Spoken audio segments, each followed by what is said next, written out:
ओशो कहते हैं, जीवन को जानने की संभावना तो तभी है जब हमारा व्यक्तित्व एक ओपनिंग, एक द्वार बन जाए।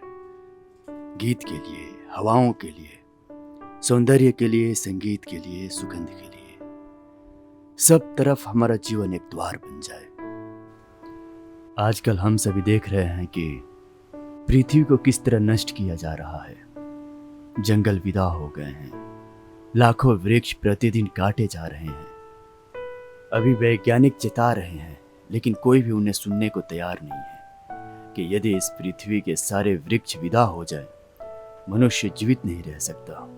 हम पर्यावरण के साथ एक गहन लेन देन की स्थिति में हैं। जैसे कि हम जानते हैं कि मनुष्य श्वास में ऑक्सीजन लेता है और कार्बन डाइऑक्साइड छोड़ता है। वृक्ष कार्बन डाइऑक्साइड लेते हैं और ऑक्सीजन छोड़ते हैं। न तुम वृक्ष के बिना जी सकते हो, न वृक्ष तुम्हारे बिना। ये एक सीधा उदाहरण है, अन्यथा जीवन और भी हजार तरह से जुड़ा हुआ है। क्योंकि हजारों वृक्ष कट गए हैं, वातावरण में इतनी कार्बन डाइऑक्साइड इकट्ठी हो गई है कि इसने पूरी पृथ्वी का तापमान 4 डिग्री बढ़ा दिया है। तुम्हारे लिए ये ज्यादा महत्वपूर्ण नहीं, 4 डिग्री, लेकिन ये कम महत्वपूर्ण नहीं। इस शताब्दी के अंत तक ये तापमान इतनी बर्फ पिघलने को काफी होगा जिससे महासागरों का तल 4 फीट ऊंचा उठ जाएगा। 1 डिग्री तापमान के बढ़ने का मतलब है कि सागरों का तल 1 फुट ऊंचा उठना। इसलिए जो शहर महासागरों के किनारों पर हैं, वे पानी से भर जाएंगे। यदि तापमान बढ़ता रहा, जिसकी पूरी संभावना है क्योंकि अभी तो कोई नहीं सुन रहा है, बिना किसी समझ के वृक्ष काटे जा रहे हैं, व्यर्थ की चीजों के लिए, घटिया अखबारों के लिए। तुम्हें अखबार चाहिए और तुम जीवन को नष्ट कर रहे हो।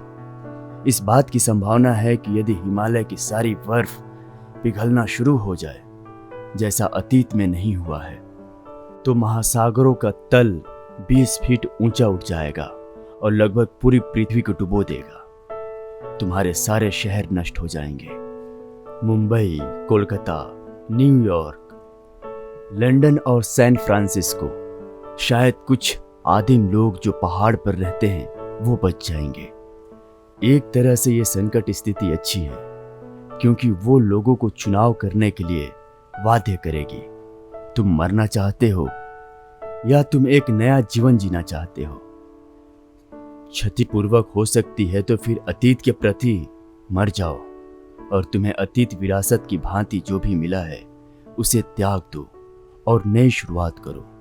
मानो तुम इस धरती पर पहली बार अवतरित हुए हो। प्रकृति के साथ दुश्मन की तरह नहीं, दोस्त की तरह काम करना शुरू करो और पर्यावरण फिर से एक सात्य एकता की भांति काम करने लगेगा। इस धरती को और हरा भरा बनाना कठिन नहीं है। यदि बहुत सारे वृक्षों को काटा गया है तो और बहुत से वृक्ष लगाए भी जा सकते हैं और वैज्ञानिक सहयोग से भी बड़ी तेजी से बढ़ सकते हैं और उन पर ज्यादा घने पत्ते आ सकते हैं। नदियों में भिन्न भिन्न प्रकार के अवरोध खड़े किए जा सकते हैं जिससे कि देशों में बाढ़ के नुकसान ना हो। वही पानी कई गुना अधिक बिजली पैदा कर सकता है और हजारों गांवों की अंधियारी रातें रोशन कर सकता है। सर्द शीतकाल में ऊष्मा दे सकता है। बात सरल है, सभी समस्याएं सरल हैं, लेकिन इन समस्याओं के मौलिक आधार गड़बड़ हैं। मैं सारी दुनिया को यह बताना चाहता हूं कि अगर तुम एक होने के लिए तैयार नहीं हो तो इस ग्रह में विलीन होने को तैयार हो जाओ। वैज्ञानिकों ने हिसाब लगाया है कि करीब 50,000 ऐसे ग्रह हैं जहां जीवन का अस्तित्व है। रात में जब तुम तारे देखते हो, वे तारे नहीं हैं, वे सूर्य हैं, लेकिन वे इतने दूर हैं कि चमकते तारे लगते हैं। तुम्हारा सूर्य बहुत औसत दर्जे का है। ये पृथ्वी की तुलना में बहुत बड़ा है, लेकिन दूसरे सौर मंडलों की तुलना में दूसरे सूर्य और अब तक 20 लाख सौर मंडल खोज लिए हैं। हमारा सूर्य बस औसत दर्जे का है। वे हमारे इस सूर्य से लाखों गुना बड़े हैं और उनके अपने ग्रह हैं। लेकिन कोई भी वैज्ञानिक इस बात का पता लगाने में समर्थ नहीं हुआ कि पूरे ब्रह्मांड में कहीं चेतना का अस्तित्व है या नहीं, और निश्चित ही ऐसा कोई निशान नहीं है। ये पृथ्वी पूरे ब्रह्मांड में समृद्धतम है और ये ब्रह्मांड अनंत है, इसकी कोई सीमा नहीं है। जीवन सिर्फ यहाँ इतने सुंदरतम ढंग से प्रकट हुआ जहाँ की चेतना है, और चेतना ने ऐसी विधियाँ विकसित की है कि वो शिखर तक पहुँच सके।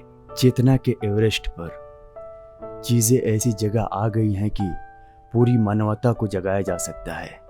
और यदि लोग चर्च, सिनागांग जाना बंद कर दें, स्वयं को अमेरिकन, रशियन, भारतीय कहना बंद कर दें, यदि वे घोषणा कर दें कि ये पूरी पृथ्वी एक है और सारी पृथ्वी वैज्ञानिकों को संसाधन उपलब्ध करवाएगी ताकि वे बेहतर जीवन के लिए कार्य कर सके।